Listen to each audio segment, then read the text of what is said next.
we are having all this area. It's usually called the Sudanese belt. And you have the same mood of the people, the same culture, the same way of thinking. So all this is really could facilitate the connections between the people, and Sudan could really be a gateway for the products of other countries, of European countries to African countries.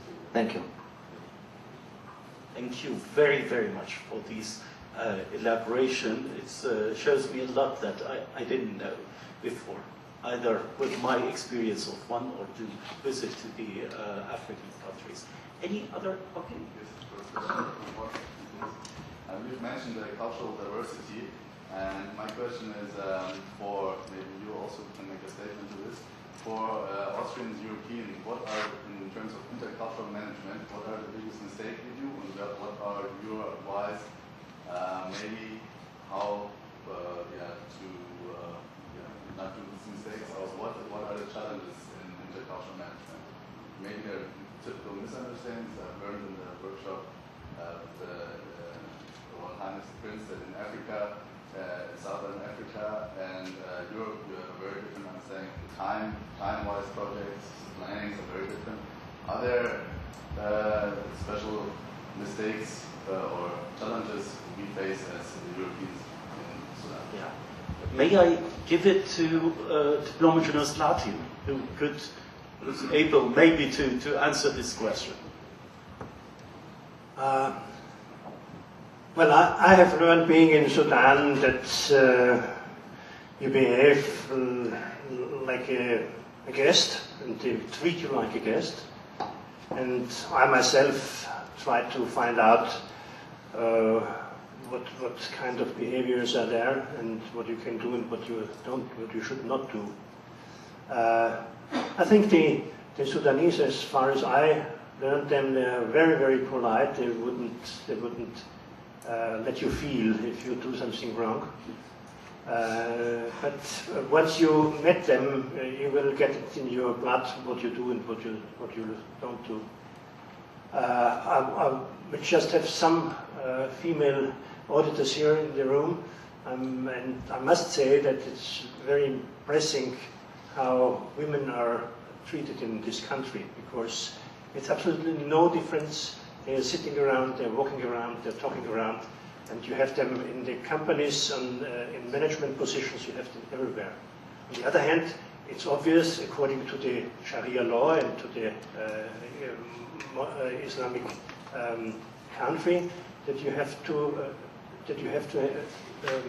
behave yourself, and you can't run around like a tourist in the St. Stephen's Cathedral in Vienna.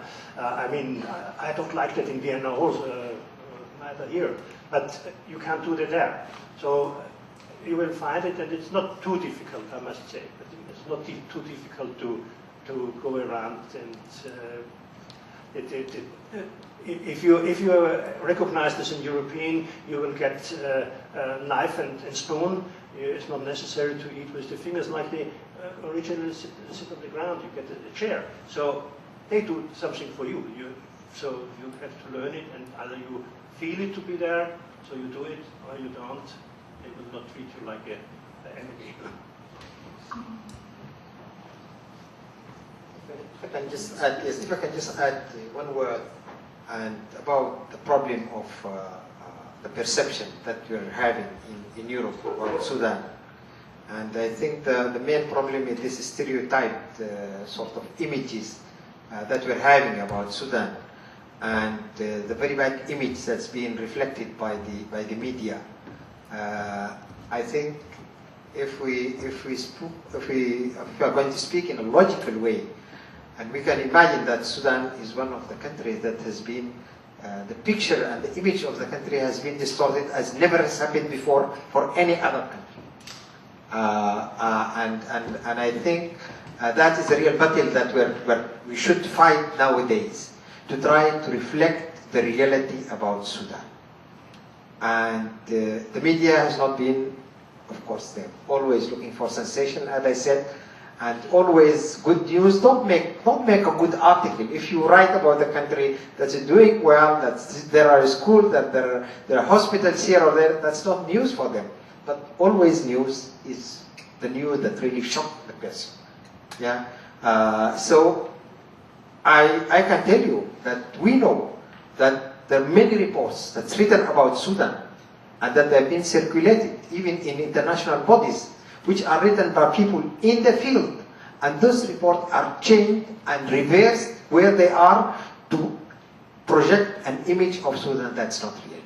So I believe that's also our responsibility. We have to work hard on this to try to reflect the very good image of the Sudan and to reflect the reality of what's going on in Sudan.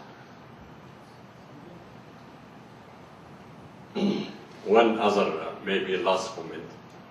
I remember a British journalist working for the Daily Telegraph wrote a book. The title was Allah, you know Allah, God. Allah made the Sudan and then Allah laughed.